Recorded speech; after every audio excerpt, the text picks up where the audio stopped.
So it's great to be able to welcome Rhys with us this morning, Rhys Gronow.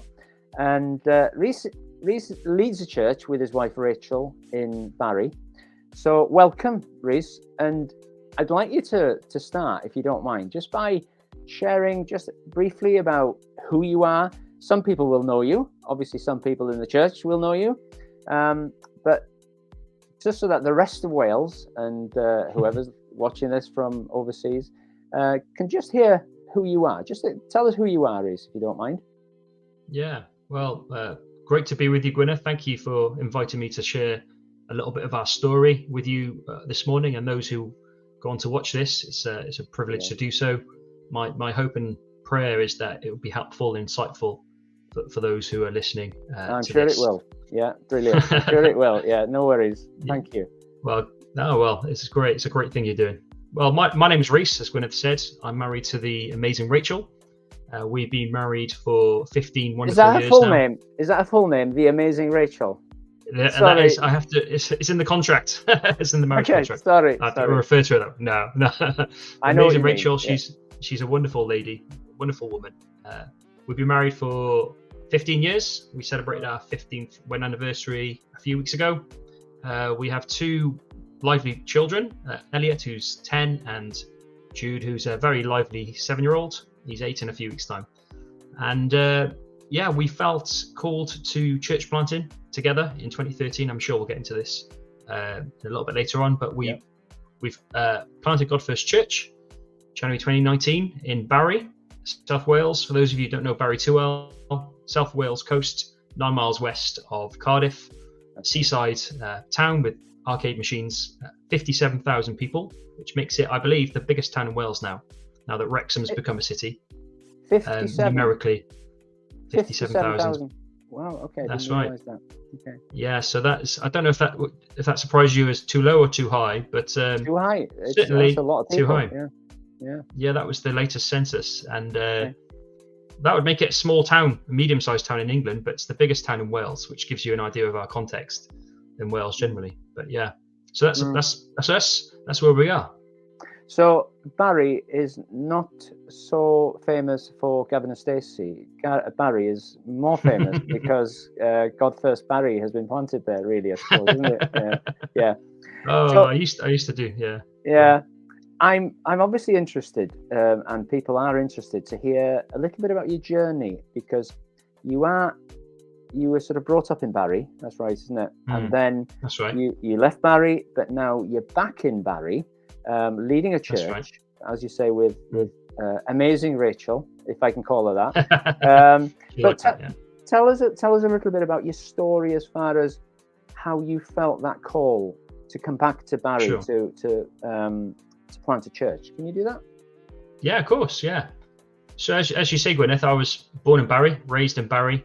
And the reason why I came back is actually found in the moment in which I got saved as a Christian at 14.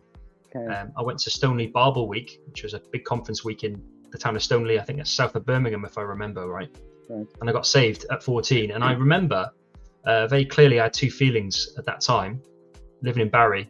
But in that moment, I had two clear feelings. I felt this overwhelming reassurance, because I responded to an altar call, overwhelming reassurance that I was going to go to heaven and be with Jesus when I died. And I just kept on, very simplistic, I know, but kept on replaying that in my head over and over. I had this euphoric moment, if you like. And the second thing was, I know, God, I'm going to give you my life. I'm going to serve you whichever way you want me to serve you. And in that moment, I just realized that, I was quite a shy boy. I'm still quite a quiet guy now. Maybe not as shy as I was then, but I never thought, right, I'm going to be a pastor of a church, God. I just simply said, I'll do whatever you want me to do. And I'll go wherever you want me to go. And I just felt like I wouldn't have a normal job, a workplace job, although that's really important for lots of Christians. I felt. And that was at the age of 14. You made that commitment. That's right. Amazing. That's right. Okay. Yeah. Sorry, in that moment. Yeah. No, it's all right. And it felt so. I had a few years left of school and A-levels to do, but I knew at that point that I was going to go and do something. And it was so leading up to 18, finishing school, I came across this gap year program that a big church in Cheltenham in England was kind of running. It was a year to spend a year serving the church. It was a large church at the time. It was 2,500 people in the church. Incredible Holy Spirit renewal was happening there. You are allowed to mention the name of the church because other churches are available. That's right. That's right. Yeah. Don't shy away from mentioning the church if you want to mention it. Yeah, sure. It was Trinity Church in Cheltenham. It was a Church of England church. Had a massive Holy Spirit renewal in the 90s, and it looked very much, if I can say this, I'm sure many in Trinity would hopefully agree with me. It looked very much like a vineyard church, dressed in Church of England clothes, if you like. So if you went in, it was very much the format, very John Wimber-esque. You'd have worship, word, and then opportunity to respond by coming to the front to kind of encounter the Holy Spirit, if you like. Brilliant. That was the kind of the model there. So that's why I left Barry in the first place, was to serve God. I stayed on as an intern at Trinity, and I eventually stayed in Cheltenham. Met Rachel at that time, who was finishing a teacher training at the university. Got married. We fell in love, got married, and we loved our church. We loved our life in Cheltenham. We were involved, after 5 years or so, we were with the church plant, St. Paul's Church, a plant that came out of Trinity in the same town, and we loved it. We had a great time. We were very happily married. I think Rachel was pregnant at the time, but then we visited Barry to attend a baptism for my home church, which of course I left when I was 18. But we went back. There was a new pastor at the church at that time, Mike Holmes. I think you know Mike Gwyneth. Yeah, a great, wonderful man. Got a lot of time and respect for him. Yeah, but I didn't know him at the time. Very gentle, discerning guy. Yeah. So yeah. Yes, that's right. Yeah, and he's got a big heart. No, he's got a big heart, isn't he? Yeah. He's a great guy. He'd be a good one to get on your show, by the way, Gwyneth. I think. There's a plug for Mike. Yeah, okay. But I didn't know him at the time. I went for baptism. He was the pastor at the church Coastlands, as it become at that point. And I just asked him there and then about, what's the church scene like in Barry? It's been a long time since I lived there. And he just told me there's a handful of churches that were faithful to the gospel. We're probably one of the biggest, and we were gathering about 50 at the time. And what he told me just broke my heart. Broke my heart for the town. I think I was close to crying in front of him, but it kind of, you have that shock.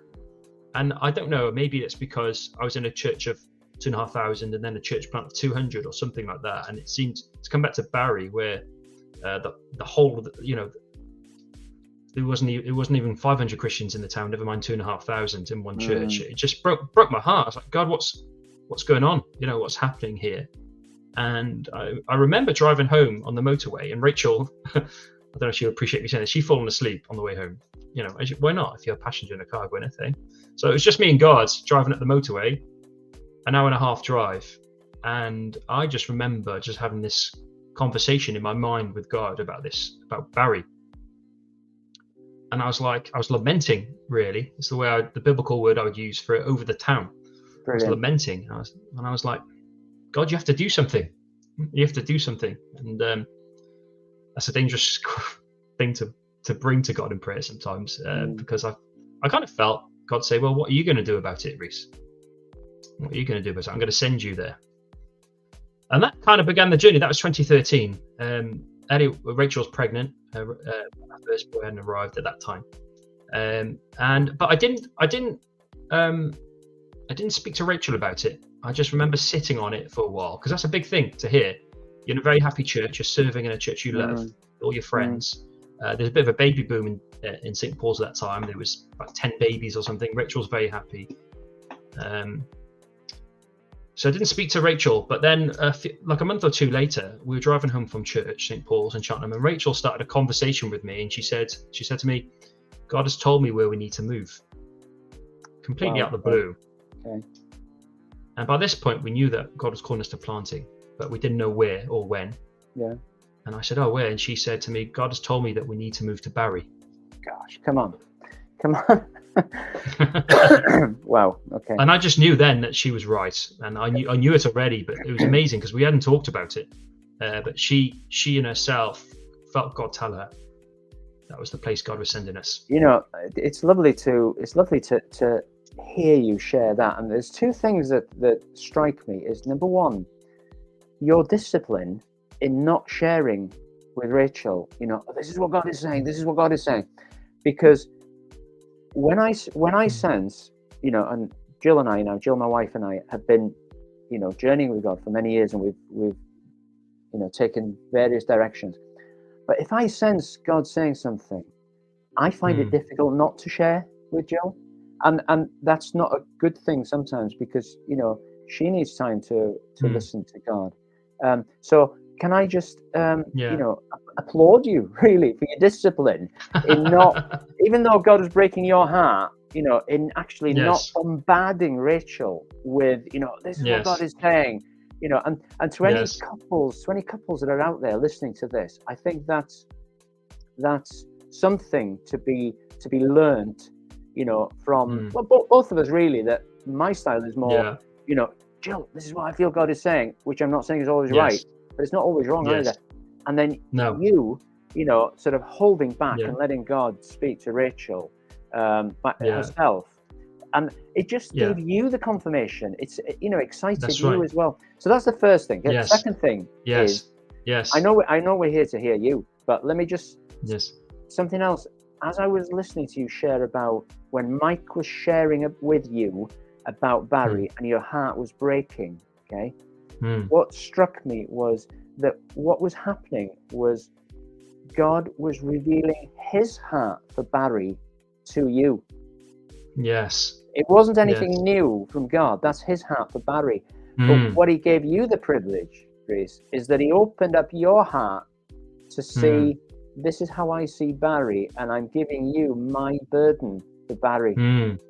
Yeah, you're so right, Gwyneth. Had to be that. Yeah, and I think that was true for Rachel too, Gwyneth. Because I don't think it was interesting you said that, because normally as a husband or wife you want to talk through everything, but this was a big deal, and I don't think if I would sit down and said to Rachel, I think God's telling us to move to Barry. I don't think she would have necessarily responded the way she did, because she would have been like, wow, that's massive. I need to pray about this. I need to think about it. We need to carry on talking about it, because I don't think she had a heart for the town. She didn't not have a heart, but certainly she wasn't stirred for it. It was something that God needed to do in her, and he did, and that made it so much easier. And it was confirmation, as you said, that we got God's heart. We got swept up by God's passion for Barry, and it was good. And both of you together, really, spoke to you both, and in a relatively short period of time. That's lovely. That's the grace of God. That's the kindness of God. And so well done, guys. Well done, guys. So you came back to Barry and planted a church, which sounds sort of very straightforward. What was sort of the challenges between knowing, both of you knowing God is leading us back to Barry, and actually coming back to Barry? What sort of challenges did you face? What did you do with that calling, just so that people can who are in a similar situation, hearing God, knowing God wants to take them over there, but not knowing how that's going to come about? Share with us what sort of things you guys did in getting there. It's a really good question, Gwyneth, because Rich and I, we felt stir from God, 2013, that he wanted us to plant. He started and set in my heart. I remember writing loads of, I do this a lot. I'd like to write things down that I'm thinking about. And I remember writing about the simple thing was, if you had a blank slate as a church expression, what could you do differently to be more effective in mission and discipleship? And that started, so that's another way of saying, church planting, but I wouldn't have described it at that time. But eventually we got to 2014, as you said, we felt God say, right, Barry, you need to go to Barry. And we felt completely ill-equipped to do that. We felt we had the call in. We felt strongly this is what God wanted us to do, but we felt completely ill-equipped for it. And so God was gracious. He did something that we didn't expect. We joined Coastlands for 3 years when we first moved to Barry. So you moved to Barry, and when did you move to Barry? Yeah, so we moved. So we kind of talked it through with our vicar in Cheltenham, and we gave him 6 months, and we moved in the summer of 2015 to Barry. Right. Okay. Brilliant. And so you didn't plant straight away. You went to Coastlands. That's right. Brilliant. That's right. Well, I called Mike, and that's the next thing I did, actually, to answer your question was, what did we do with this? I called Mike. I said, Mike, this is what Rachel and I, we feel this is what God's saying. What do you feel? What's your thoughts on this? And he said, well, Rhys, why don't you and Rachel come and join us at Coastlands and, get to know the area again, get settled in, build community, Brilliant. Serve us, we'll serve you, and we'll just see what God wants to do. And it was amazing that he did that. So that's what we did. We joined Coastlands. There was an extra step. Sometimes God does this. He did this with David, called him to be king, but he had much more training to go. So we went to Coastlands and we served on the team there for 3 years, and we gave it our all. We got stuck in. We loved the church. We still do. We have a great heart and love for God for Coastlands. And we served 3 years, and we got to build family. Kids got settled in school. We got to know people on the school gate. We got a sense of the town again, which was very different from when I was a child. So it was God knew what he was doing there, and so we served there for 3 years, and it was a new wine event actually, in it must have been the summer of 2018 that we really felt strongly God say, now is the time to go and plant a new church in Barry.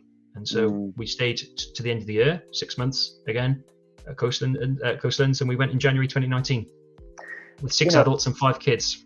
Brilliant. So I'm going to ask you about the church plant in a minute, and about particularly that first year of 2019, because we're looking at, in world history, that's really sort of a defining year before the pandemic. So I'm going to ask you about that. But just to say, it shows the stature of the man, Mike Holmes, in that he was sensitive to what the Holy Spirit was doing. He invited you guys back. He helped you and he encouraged you, and that's just sort of that's just really honouring. The reason I wanted to say that was just to honour Mike, because he played a pivotal role in what's happening. He sowed into GodFirst Church Barry. So that's just in passing, really. So 2019, you guys, as you say, you launched in your front room with how many people? This room behind me. So there's 6 adults. So that was 2. That looked like 3 couples, and our kids amongst us. There was one couple had 3 kids, and we had our 2. So that was 11 of us all together, including the kids. Brilliant. None of those 2 couples came from Coastlands with us. I felt really strongly that we didn't want to weaken Coastlands in any way, because that goes against really what we're trying to do, which is to strengthen the church in Barry. So I said to Mike that we wouldn't ask for anybody to come from Coastlands with us, and we in fact we disencouraged that, because for that context I thought that was the right thing. I mean, brilliant. I think generally there was a general rule, church planters, you want to have a strong team with you, obviously, but that seemed the right thing. And so through some connections of Christians that have just moved to the town, or some couple moved from Cowbridge actually, and another one moved from Dinnis, we started together, and that's how it started. Yeah. So how would you describe that first year then, Rhys? That 2019, because nobody knew what was coming. So how would you describe that? Was it a buoyancy? Was there a? It was just incredible, Gwyneth. Absolutely incredible. There was lots of highs and lots of challenges too. Things happened very quickly. We were in our front room to begin with. We anticipated we'd be there for some time, but within about 3-4 months we were full. We had people. We were not even public at this time, but we had people calling us saying, "Can I come along? Can I come along?" And we were flown out the lounge up the stairs, and we thought we need to move, and so it was very exciting. And then so we moved into another community centre, and we just kept on people coming along. And this community centre was very strange, because it was like a youth venue. So it had this really weird pool table that was on the ceiling with pool balls attached. It was very distinctive, and the kids' church met in the kitchen because there was no other space. So they would all gather around a table doing crafts and things in the kitchen. It was a great time. Really wonderful. So that first year, 2019, sounds amazing. So January 2020 now, okay, how would you sort of describe the mood in the church then, before the pandemic hit? How would you describe the mood? Yeah, sure. Well, we were feeling full of faith, confident. In fact, we just finished our first Alpha course, and we had 2 people that were baptizing, new believers. and it was a real celebration. We, it was a local church, Mount Pleasant, another wonderful church, allowed us to use the hall because they had a baptismal, and we packed out the place, and it was a wonderful feeling. It felt like we were building up momentum. Of course, I think as I reflect on this, perhaps we'll get into this a bit later, I don't know, but it seemed like we were an established church. But the way I think of it is that we were like a facade. It looked like a church if you were to come on a Sunday. It was like a house with walls but no innards. It was like a work in progress. And I think the fact that it looked like a church but had weaker foundations for different reasons really came to show during the pandemic, and it kind of collapsed a little bit. So that was, but I mean, my mood at that time and everyone else's mood was excitement and what God was doing. So yeah, when the pandemic hit, you're saying that weaknesses started to show. Yeah, you were on this high. That's you were right. thinking, things are going great, but like you say, it was a facade. But then the pandemic hit, and things started to crumble. I sort of hesitate to use that word because obviously it didn't crumble because you guys are still going. But weaknesses started to show. So for a young church, explain to us some of the challenges that you faced at that time. For a young church, hit with this pandemic, what sort of challenges did you face? Excuse me. Yeah, well, it was extremely challenging, Gwyneth. We were I think it was April that the pandemic kind of closed everything down, but it was obviously happening a bit before that. We were close to gathering, 40 or 50 people on a Sunday by that point, within a space of a year and a bit. Huge. And that's huge. By the end of the pandemic, we were gathered. Yeah, well, it just happened. It was kind of like, wow, what is this that God's doing? But by the end of the pandemic, we were down under half of that. And I think a factor of this, Gwyneth, towards the challenge, and also explain some of the growth, perhaps, other than what God was doing, of course, was that I think I'm right in saying that we're the first new church in Barry in 30 years, which meant that we were gathering people from different expressions, backgrounds, different hopes and dreams, and also different theological perspectives. From different sides of the church were all gathering to us because perhaps Barry's just, quite a smallish town. Maybe they haven't quite found their home, or for whatever reason it was, they came to us. And all these hopes and dreams and different theological perspectives, particularly in this case around the end times, all that kind of emotion and understanding got dialed up to 100 during the pandemic. and really accentuated. And you as, young leaders, pioneering leaders, were just stepping into this. It was like sort of facing a spiritual juggernaut really coming towards you, wasn't it? Wow. Okay. Exactly that. Yeah. Exactly that. Yeah. Sorry, carry on. That's exactly what it was. But, I really feel God was using this time to strengthen me. He's doing lots of things, obviously, but for me, he was strengthening me with where I had weaker muscles and leadership, perhaps some muscles that were not well exercised or well developed, shall we say, muscles of leadership. They were being strengthened through a lot of the things that we were dealing with. So I'm grateful for that. I really am. But it was a challenging time. I know this was probably true for a lot of the church across the world. But moving online so early as a church was difficult. We're a small church lacking resources, but we did our best. And I had to learn to broadcast very quickly, as did everyone else. And preaching on a Sunday is so much different to talking on a camera. Obviously something that you do really well, Gwyneth, but it was all new. And so, we lost track of people at that time, during the fellowship. People just stopped, watching and, receiving calls and all these things. There's a lot of stuff going on in people's lives during that time, a lot of worries. But the physical gathering of the church can't be replaced. It's such a vital part of what it is to be the Church of Christ. And so that was really damaging, and spaced out chairs and face masks and all these things were really hard. And then you'd have, of course, some people in the church who would say, Rhys, the church is being persecuted here. We need to stand up. We need to fight against these closures. This is what God would want us to do. and then obviously the biblical advice is that we have to submit to earthly authorities, and then you know, Rhys, you know, you need to speak out against the vaccines. They're not of God. You shouldn't be wearing face masks, all these things. And then the other side of that, you've got people who are so worried about it that they wouldn't come back to church even when they were allowed to because the masks. A lot of these dynamics going on that made it very difficult for church plants.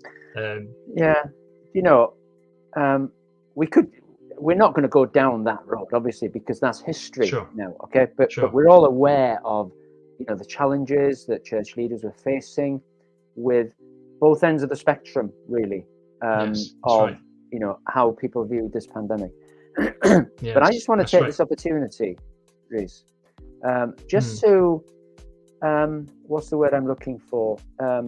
Just to honour, really, you and Rachel, because you guys, you know, you were on a high for 12 months, pandemic hit, you got thrown in at the deep end. It was difficult enough for church leaders who were established to work their way through the pandemic, right? You know, some church leaders who had been round the block for decades, it was challenging for them to know how to balance that situation, to know, you know, what God was saying in that situation when you've got voices coming from all sorts of directions. But for you guys, yourself and Rachel, because you were in this together, can I just honor you for the way that you just got your heads down, sought God on it, and you come through the other side? Because obviously you've come through the other side. You were in at the deep end, really. You were. And, you know. Well, thank you, Gwyneth. That's very kind. No, I think it's important to honor that, because people don't always understand the challenges of a church leader, particularly when you're sort of riding a high of great 12 months, church is building, and then you're hit with a spiritual juggernaut of the pandemic, you know, with all these different. So well done, guys. I just want to say that. Well done. Thank you. Well done. Well done. Yeah. So let me just ask you a question. If you could go back to 2019, okay, and you were able to give the Rhys of 2019 some advice, what advice would you give yourself? I don't know if that's a fair question, but you know, it's a good question. What would you say to yourself? What would you do differently? There's lots of things that I'd do that I would like to say to 2019 Rhys, but I think the main thing I'd probably want to say is to take it slower, to build community, to develop values and culture before publicly launching as a church. Okay, let me. Those are so important, Rhys, that I don't want to miss those. Okay, so what I heard was build community. Yes. What was the other one you said? Values. Right. Develop values and a culture. Brilliant. Church culture. Brilliant. Love it. Okay. Sorry, go on. And you know, I think church planters, I can only speak for myself, obviously, but those things, when you start gathering people in your front room and you're starting to flow out and people, it's a wonderful time, but then you have this pressure that you put on yourself. Nobody else puts it on you apart from you, which is, this doesn't feel like a legitimate church in your house. People are going to start wondering, when are we going to start meeting for church services? When are we going to start, you know, doing alpha courses? When we start doing this, when we start doing that? And this is all going on in my head. We need to get to public as quick as we can. Otherwise, we might lose people. It was an insecurity possibly that I had, that people are going to move on and find an established church. And so as a result, definitely we rushed too quickly before we were able to really grow a deep connection of friendship and understanding of the mission and what we were trying to achieve. And as a result, we ended up gathering loads of people before we had that really important foundation established. And then when the pandemic hit, there was no group identity, there was no deep relationships, there was no clear kind of theological kind of understanding on lots of things. And so that really meant that it caused a lot of the problems that we had. And so if you're a church planter watching this, take the pressure off yourself. Don't launch until you feel God's telling you to do so. Don't feel the pressure to start a Sunday before you've had that chance to put that foundation in place. That's what I would say. Brilliant. This is excellent, Rhys. Honestly, excellent advice, because you know, both of you've been through it, and so you have got something to say about the matter. So, with regard to where the church is now, right? What sort of fruit are you seeing? So you've had a very challenging period of a couple of years at least. And I think one of the things that correct me if I'm wrong, because I'm open to correction, okay? One of the things that I think that God did for the both of you during that time was he really taught you. He put you in a corner where the only thing you could do was press into him to hear what he was saying. Is that right? Yeah? Absolutely right. And so during that period, I feel that he taught you and Rachel that, listen, press into me and hear what I'm saying about the situation, and not so much what other people are saying. But that's in passing. That's in passing. But in saying that, that's a really valuable lesson, if you like, that it's God that we need to hear first, and we need to attune ourselves to hearing what God is saying in a situation and get better at it. Absolutely right. And I think you were forced into that corner where we have to hear God on this. We haven't got any other option. So where's the church at now, as far as different to the 2019 church? Oh, so very different.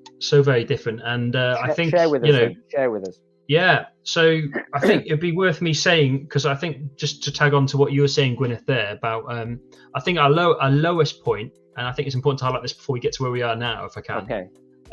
Was last spring, so spring 22, sorry, okay. April, May time. We were coming out of the pandemic. We've just gone through Ezra and Nehemiah, talking about rebuilding the walls, returning to rebuild, all these things. But we felt really weakened.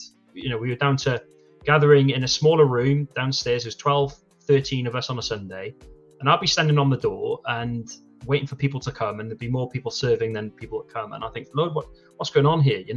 And I noticed that people look around thinking, where's everyone gone? What is this thing going to survive?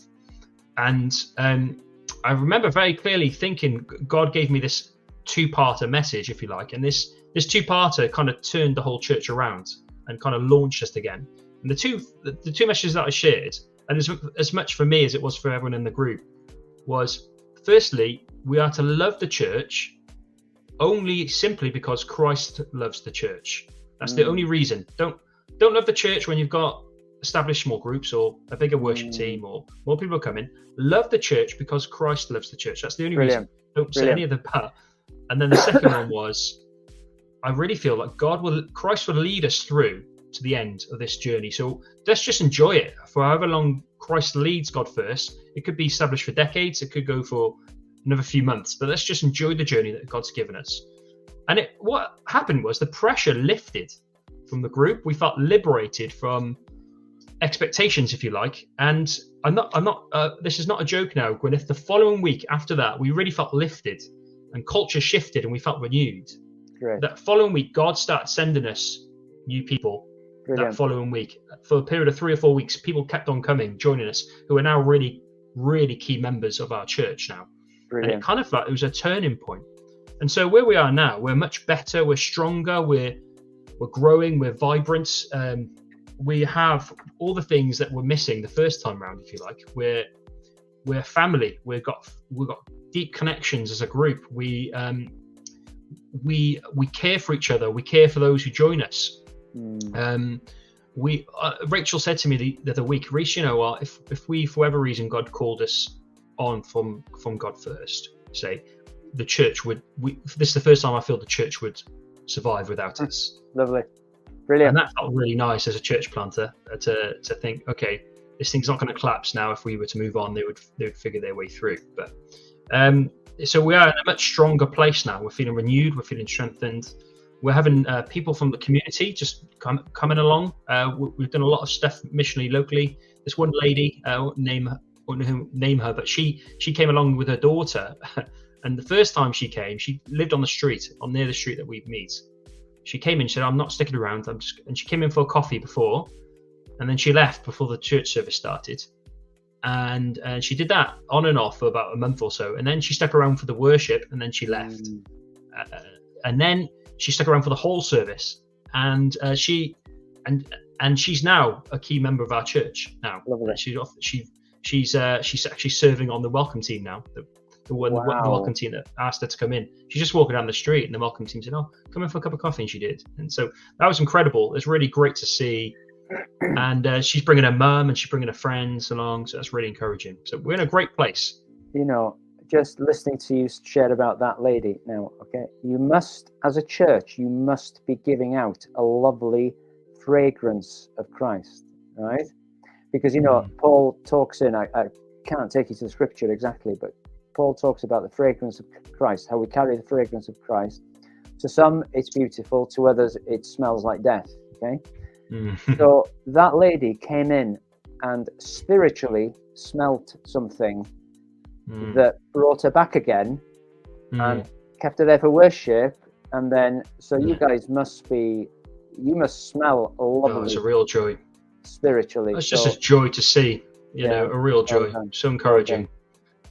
Yeah. So listen, Rhys, I think we need to sort of start wrapping this up. Okay, because where are we? Oh, we're nearly 40 minutes already. Not that there's a time limit, but you know, let's keep some instead of in the back pocket for another time. Maybe. Yeah, sure. Yeah, of course. Just, I do want to, you know, commend you guys.